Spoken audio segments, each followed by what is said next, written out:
Welcome. Tonight, we invite you on a journey beyond the edge of the known world, to a land whispered of in ancient scrolls and sailors' dreams. A place lost in frost and time, called Thule. In this gentle bedtime story, you'll follow Lysa, a quiet soul drawn northward to the edge of myth and memory. Through silver seas, frozen shores, and glowing stillness, she uncovers a realm where time slows and the heart begins to listen. Let the soft winds of the north carry you. Let the hush of snow and starlight calm your thoughts. And let Thule, the dream that remains, guide you toward a night of deep, peaceful rest. Now, settle in. Close your eyes and drift with us. It was a quiet hour before dawn in the ancient stone library of Norwin by the sea, a forgotten coastal village where fog clung to the cliffs like a memory too old to release. The sea whispered its lullabies to the rocky shore below, while the great-grandfather clock within the library ticked softly, its pendulum swinging like the breath of time itself. Lysa Arvelin sat at a long oaken table beneath a stained-glass window where twilight blue and frost-white panes shimmered faintly in the moonlight. Her spectacles hung low on the bridge of her nose, and her hands, wrapped in woolen gloves with the fingertips cut off, gingerly turned the pages of an ancient vellum tome. Her grey-streaked hair was pulled loosely into a bun, and a soft scarf covered her shoulders like a shawl of cloud. She had always loved the silence before morning. It was in that stillness that forgotten things seemed to stir, ideas long buried, voices from the past, and memories too shy for daylight. Lysa was a scholar of old geographies, a quiet woman who preferred the company of ink and parchment to chatter and lights. She had spent her years tracing the margins of maps, deciphering scribbled annotations from centuries past, and piecing together the whispers of explorers who had seen more than the world was ready to know. It was on this particular morning that her life quietly shifted. For among a collection of weathered scrolls donated by a crumbling estate in Cornwall, she found it, a folded piece of thick, sea-dampened parchment, tucked between volumes on Roman sea trade. The ink was pale but still legible, drawn in curves that did not match any known cartographic tradition. The name on the top of the map shimmered faintly as she held it under her oil lamp. Thule. The word stirred something in her bones. Lysa exhaled slowly, as though afraid to breathe too loudly in the presence of something sacred. She had heard of Thule, of course, all scholars of ancient exploration had. The name first appeared in the writings of Pythias of Massalia, a Greek navigator who claimed to have sailed far beyond the British Isles in the 4th century BCE, into lands of endless twilight and ice. He had spoken of a place where the sea turned thick, where the sun barely rose, and where a strange, dreamlike realm existed just beyond the boundaries of comprehension. Historians had long argued over his claims. Some dismissed them as embellishments. Others believed Thule was a misidentified Norway, or perhaps Iceland. Still others whispered that Pythias had crossed the edges of reality itself. But this map, this ancient, glimmering relic, was unlike anything Lysa had seen. Its coastlines were unfamiliar. Jagged, crystalline shapes marked the landmass, as though it had been carved from ice. Symbols resembling both Norse runes and pre-Hellenic markings flowed along its edges.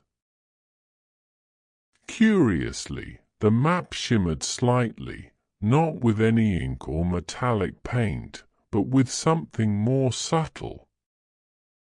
As the lamp flickered, the lines of the map seemed to shift ever so gently, like reflections on a frozen lake. Lysa brought the map closer to her chest, feeling a chill brush across her collarbone. The air in the library grew still in the way of snowfall, of deep underwater silence, of a moment suspended between breaths. She glanced toward the window. Outside, snow had begun to fall, though none had been forecast.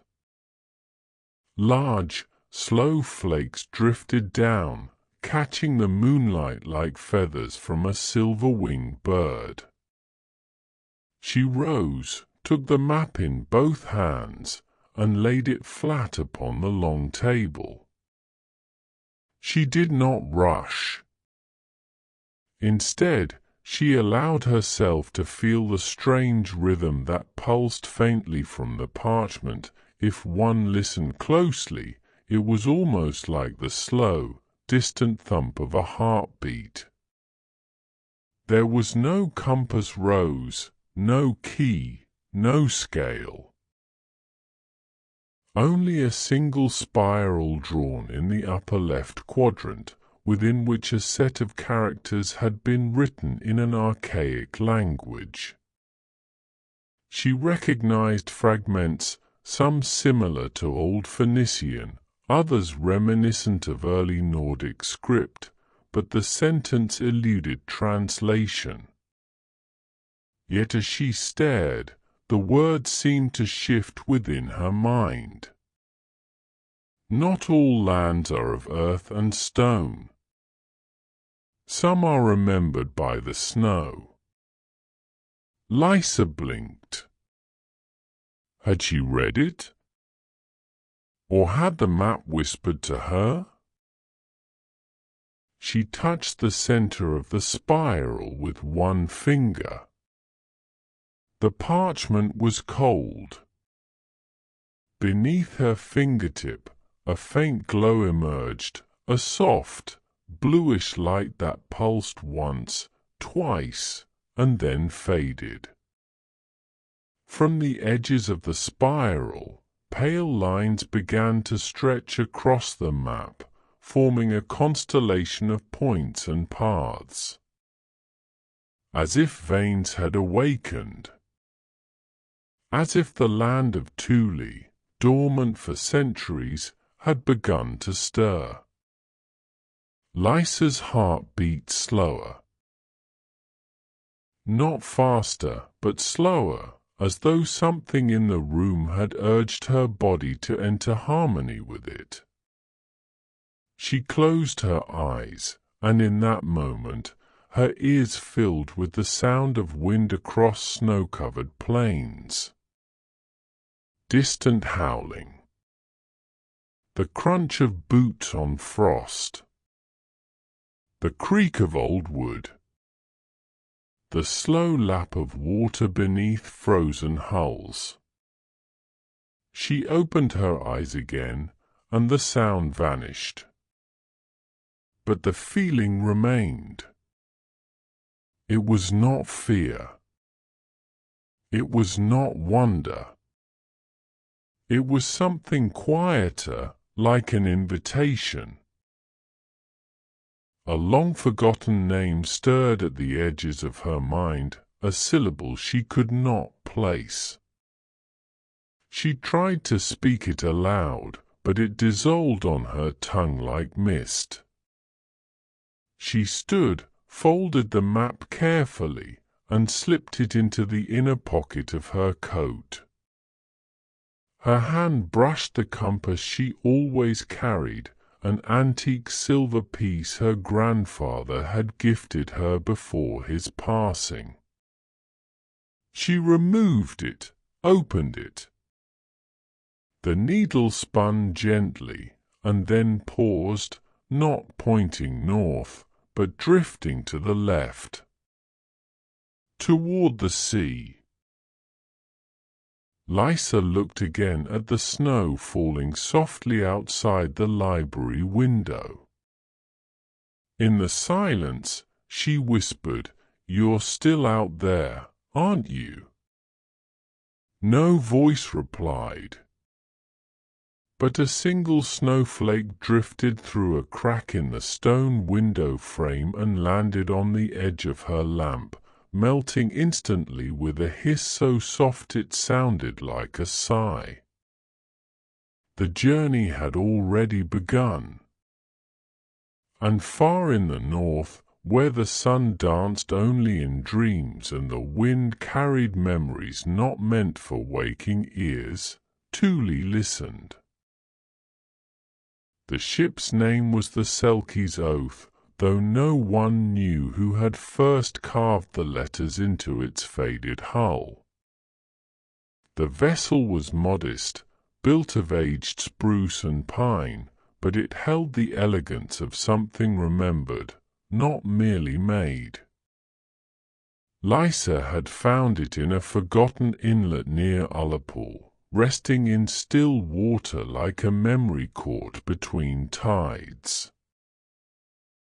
The man who sold it to her, a gaunt figure with salt-white hair and a voice like creaking wood, simply said, "She's waiting for someone who hears what others don't." The voyage began on the first full moon of winter. The sea welcomed her with silence. No birds cried. No other ships passed. Just the gentle groan of wood and the soft slap of waves against the hull as the Selkie's Oath crept northward into the unknown. Days blurred into one another, painted in hues of steel blue and pearl grey. The sky seemed always on the edge of dusk, and the sun, when it appeared at all, hovered low and pale, casting long shadows over the deck like fingers stretching toward forgotten shores. Lysa spent her time in a small cabin wrapped in woolen layers, studying the ancient map of Thule by lamplight.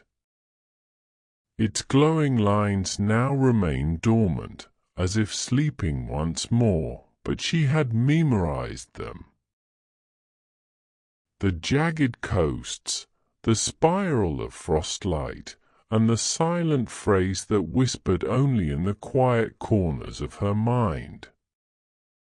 Not all lands are of earth and stone.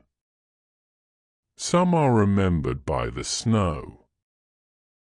At night, the dreams began. They came softly at first, just fragments. A glimpse of a silver-furred animal disappearing into mist. A sound like bells ringing underwater. Ice cracking like distant thunder. But as the Selkie's Oath drifted farther from the world she knew, the dreams deepened. In one, Lysa stood beneath a sky alive with moving colors, green and violet ribbons swaying slowly, as though breathing.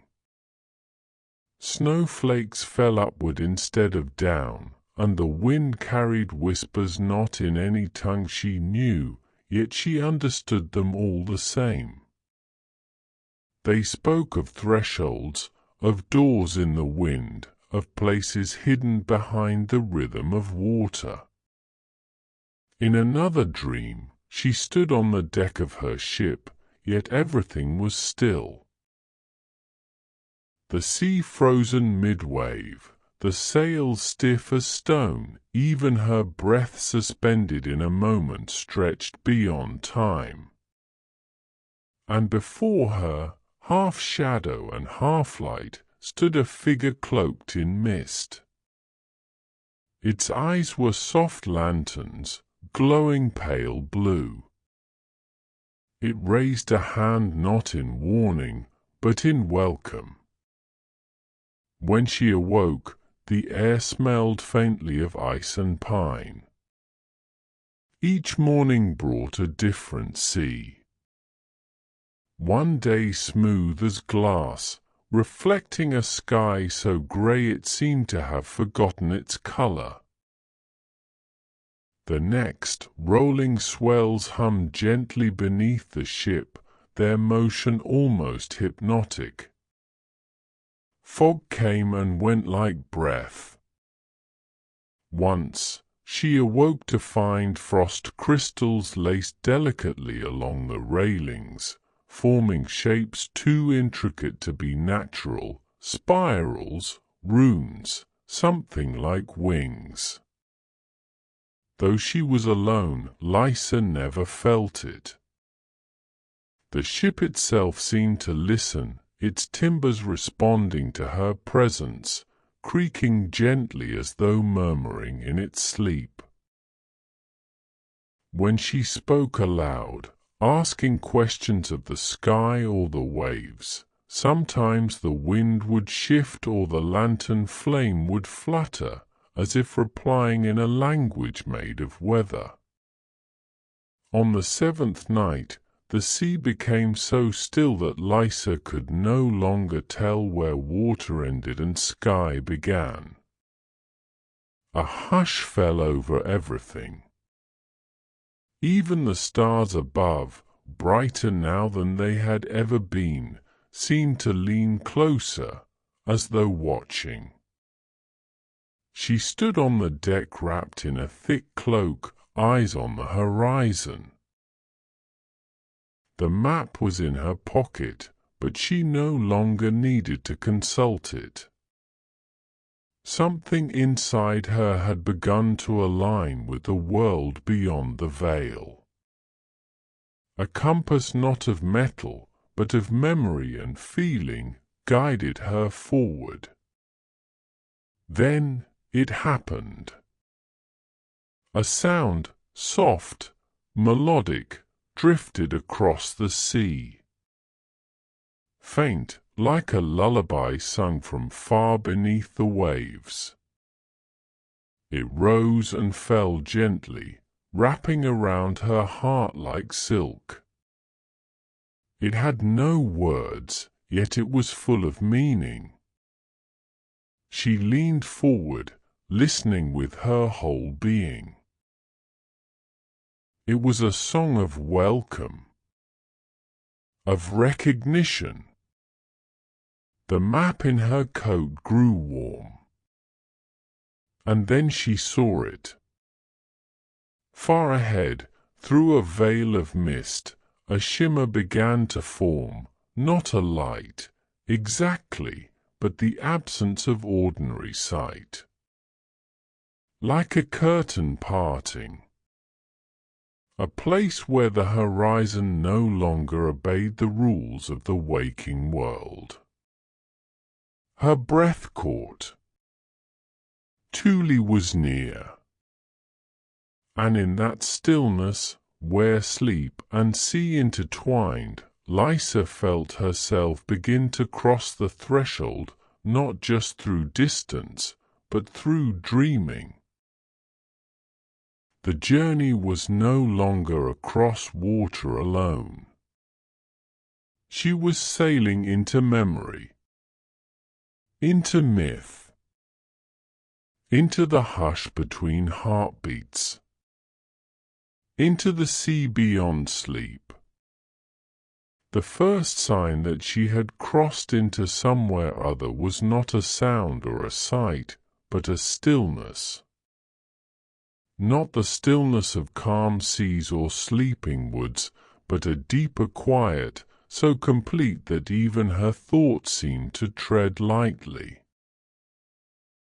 As the Selkie's oath slid forward through the shimmering mist, it felt less like motion and more like being gently carried, as if the ship were being remembered rather than moved. The water had changed. It was no longer the dark, familiar blue of the northern Atlantic.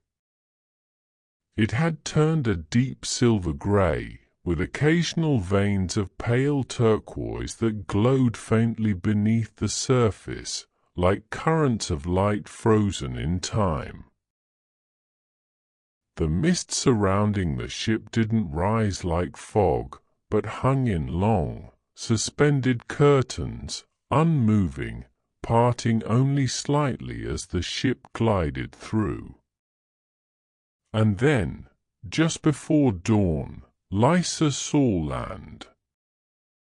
It appeared like the edge of a dream, distant, shimmering, and uncertain at first. A jagged coastline of white and silver stretched out in both directions, with ice-covered cliffs that sparkled like crushed moonlight. Towers of frozen stone jutted into the sky, worn and ancient, their tops crowned with ghostly frost. Snow drifted down in spirals, though no clouds hung overhead. Everything shimmered faintly, as if lit from within by an unseen sun. Lysa wrapped her cloak tighter around her shoulders and stepped onto the deck. Her breath fogged the air, but the cold did not bite, it settled gently on her skin, like being touched by memory. She watched as the ship approached a narrow inlet flanked by tall stones that resembled worn sentinels. Etchings covered their surfaces, spirals, arrows, strange constellations, half erased by time, half alive with frostlight. The ship slowed on its own, then came to rest beside a long, winding dock made not of wood, but of dark ice, so smooth it mirrored the sky above. The ropes untied themselves gently from the deck and wrapped around frost-covered cleats. The sea gave a final sigh beneath the hull. It was time. Lysa stepped onto the dock, the ice firm beneath her boots but strangely warm, as though it remembered every traveler who had come before.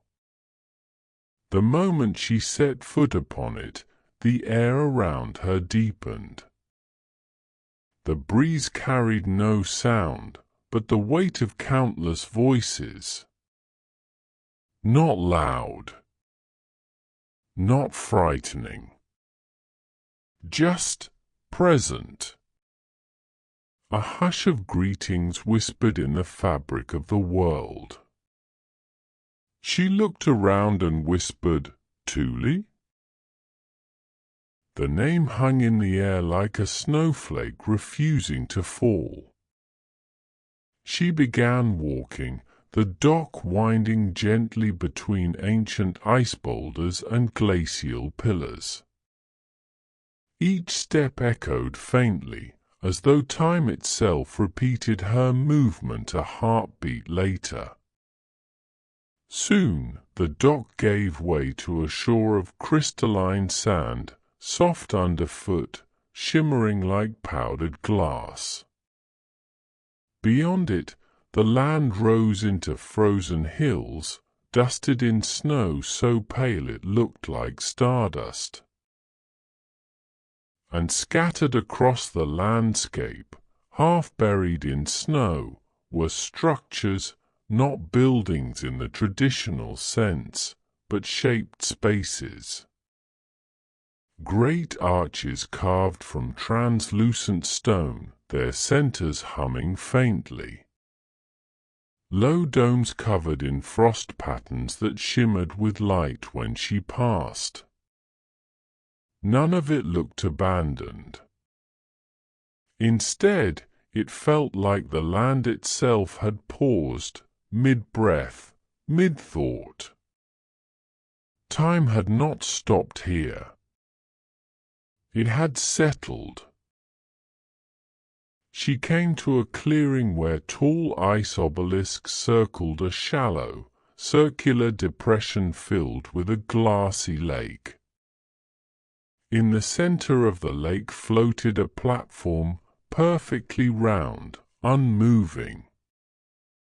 On its surface stood a single object, a tall hourglass, nearly twice her height, made of some silvery crystal. Its sand did not fall downward. It flowed up, a slow, graceful spiral that shimmered in pale gold. Lysa stared, breathless. She stepped to the lake's edge. As she did, the surface rippled. Not outward, but inward, as if welcoming her presence. A small bridge, made of frozen mist, formed across the water. Without hesitation, she crossed. The moment her boots touched the floating platform, the hourglass pulsed faintly. She felt it, not with her ears or skin, but somewhere deeper, as if the very rhythm of her heartbeat aligned with it. Visions flickered at the edges of her vision. The first was of Pythias, the ancient Greek traveller, standing on a shore not unlike this one, his scroll spread before him, eyes full of awe. Then came a longship, Norsemen rowing through fog, their eyes wide as they beheld the frost spires of Thule for the first time, not with conquest in their hearts, but reverence. A monk with silver hair, centuries later, kneeling in prayer beneath the glowing arches. A woman in furs, much like Lysa herself, cradling a compass that no longer pointed north. All of them had come here. All had left something behind. Lysa closed her eyes. And then she heard it, not with her ears, but in the space behind her thoughts. A voice as old as snow, as young as dawn. You have stepped outside the hours. She did not reply aloud. But inside, she answered, I know. The hourglass pulsed again. She opened her eyes. All around her, the frost shimmered. Time, in Thule, was not a river. It was a breath. A circle. A memory that never left. And on that ancient shore, where snow remembered the footfalls of those long vanished, Lysa Arvalin stood still, not lost, not waiting, but listening. The silence sang. The snowfall returned, but it was no ordinary snow. The flakes drifted slowly, glowing with faint inner light, like tiny lanterns falling from the sky. Each one shimmered with colors too soft to name, pastel hues that faded the moment they touched the earth, becoming part of the silent frost. Lysa stood for a long time on the platform beside the great hourglass, the golden sand still spiraling upward within its crystal form. She did not rush. Thule did not seem to know the word hurry, and she found herself breathing in rhythm with the land, deep, slow, and quiet. Eventually, the bridge of mist formed once more, leading her gently back across the lake. But this time, when she reached the opposite shore, something had changed. The light had shifted. The sky, still in its eternal twilight, now pulsed with a soft blue glow. The snow beneath her feet gave off a pale warmth, and far in the distance, rising from the ice-covered hills, were faint beams of silver and rose-gold light, flickering like beacons. She followed them. The path was marked not with signs, but with feeling. Every step seemed to call forth a memory from deep within her, a long-forgotten dream, a scent from childhood, the sound of her mother humming as she sewed by candlelight. These fragments came and went, dissolving like snowflakes on skin, leaving behind only warmth. Eventually, the land opened up into a great frozen valley. And there, at its center, rose a ring of towers, tall and curved, made not of stone or metal, but of woven light. They shimmered as if spun from moonbeams, each one a different hue: lavender, gold, deep sapphire, the soft green of early spring. Though they looked delicate, they reached high into the sky, like trees that had grown from dreams. This was the sanctum of the keepers. Lysa stepped forward, and the light shifted as she approached, curling around her like a curious breeze. A soft sound met her ears, not music, not speech, but something in between. It was the sound of welcoming.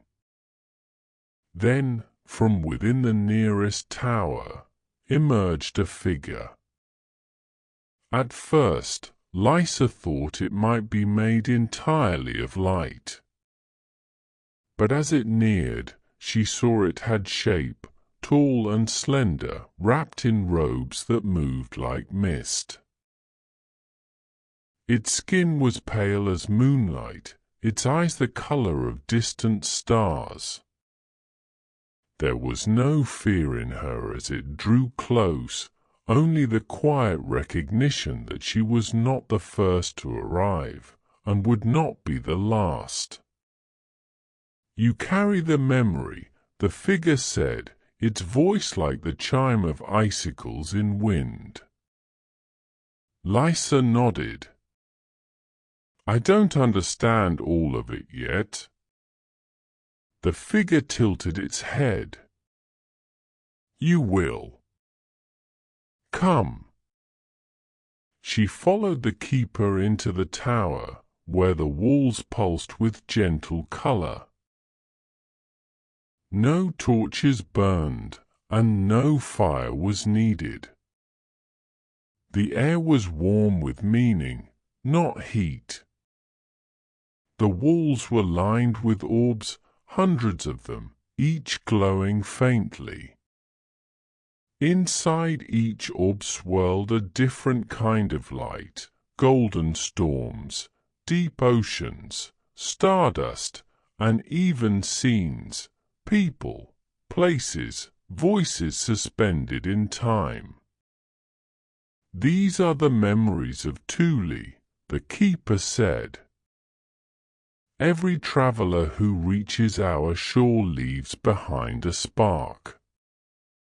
Not all remain here. Some return to your world, carrying fragments of what they've seen. But those who truly cross the veil leave something more. Why? Lysa asked softly. Why me? The keeper led her to an orb that hovered just above a pedestal of blue ice. Inside it, she saw herself, standing alone on the deck of the Selkie's Oath, stars above, mist curling around her shoulders. Her expression was not afraid, but open. Listening. Becoming. Because you asked, the keeper replied. Not with words, but with wonder. Lysa gazed into the orb.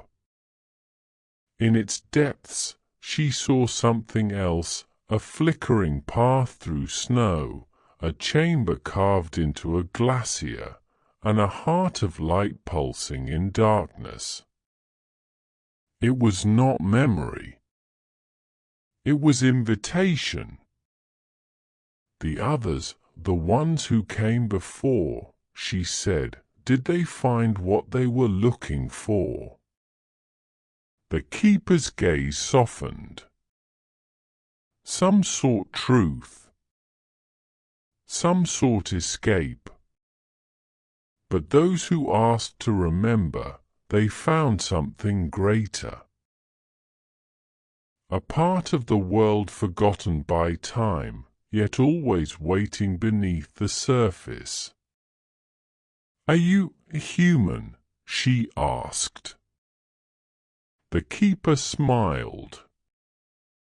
We are what remains when forgetting ends. Another figure entered, then another. All luminous, all silent at first. They gathered not with ceremony, but with presence. One placed a hand above the orb that held Lysa's image. The orb pulsed gently, and Lysa felt a warmth in her chest, as though something long buried had finally been found. You are not here to stay, the first keeper said. But you will carry the light. What do I do with it? When the time is right, you will remember. Lysa turned once more toward the walls of swirling memory. One orb, near the top of the tower, glowed with a soft golden hue. As she watched, it floated down and hovered before her. Inside was a snow-covered garden beneath starlight, a stone bench, and a tree made of frost glass. It was still. Waiting.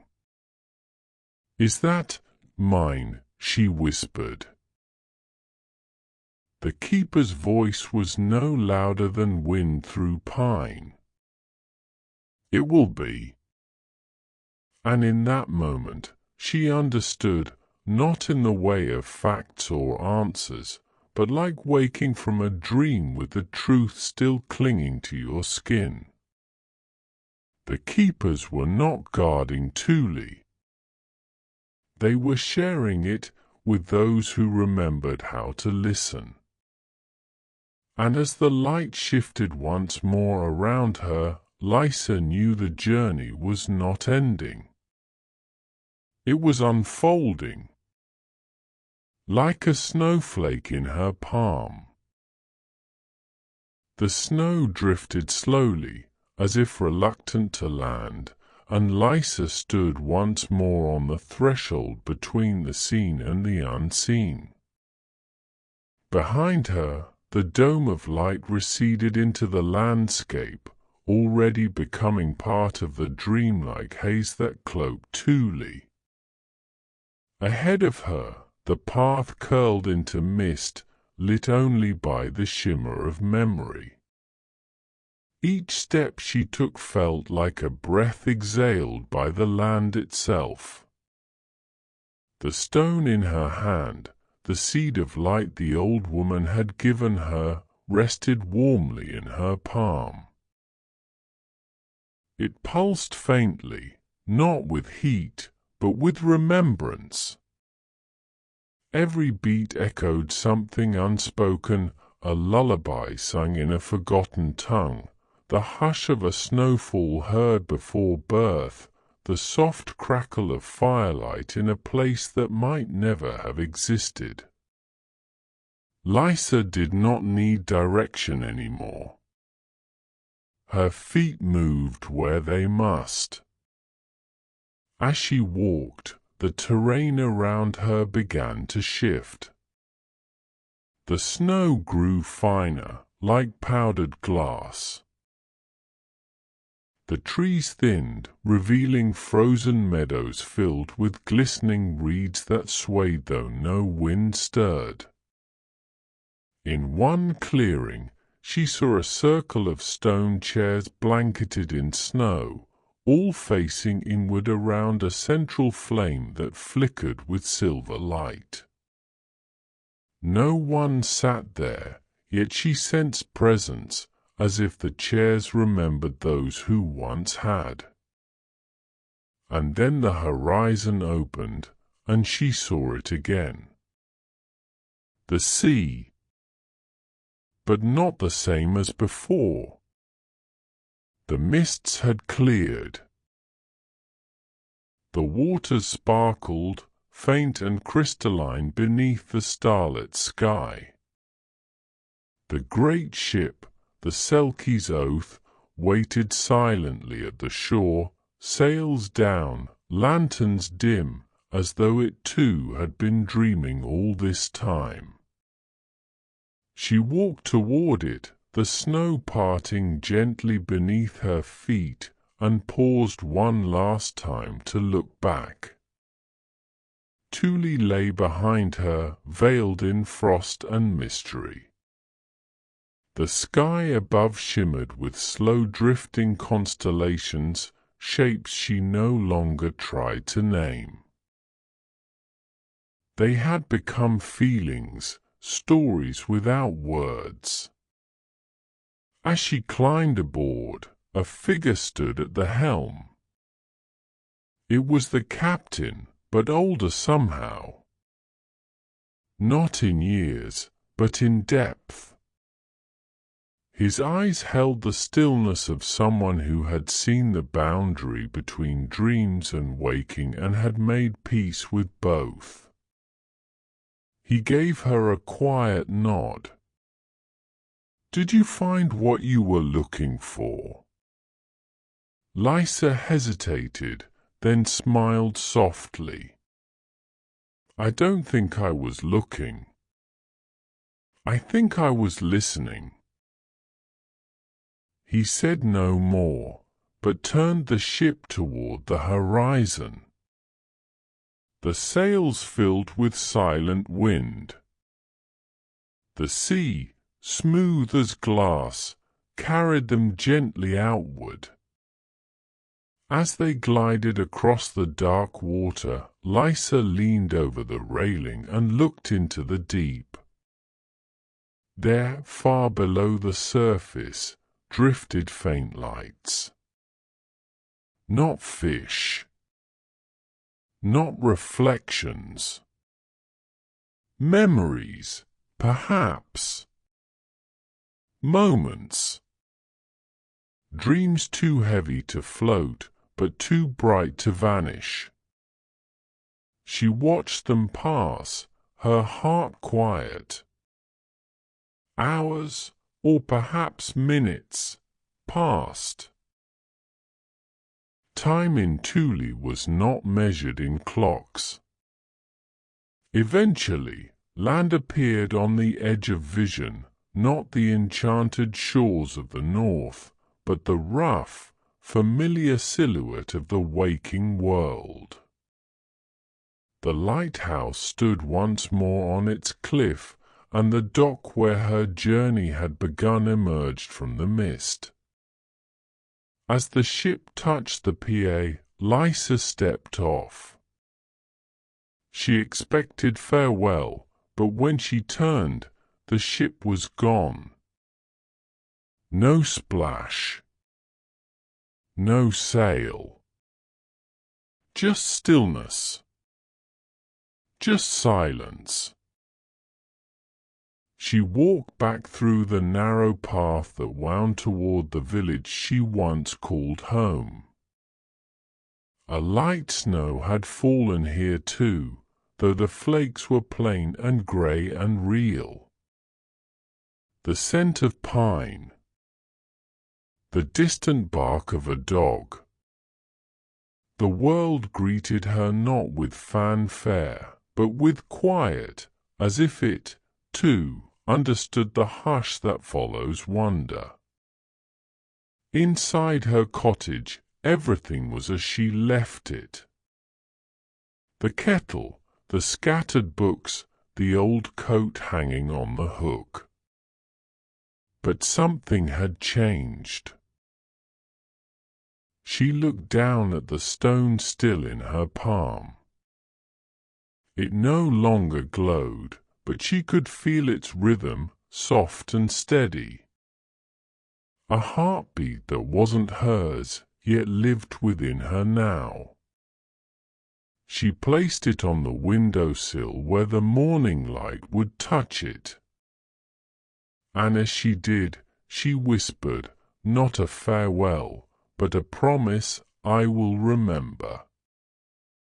And in that quiet hour, before dawn could stir, Lysa sat in her chair by the fire and closed her eyes. Not to sleep, not to dream, but simply to be still, to listen. And in the distance, far beyond frost and memory, Thule waited, unchanged, unseen, eternal. The dream that remained.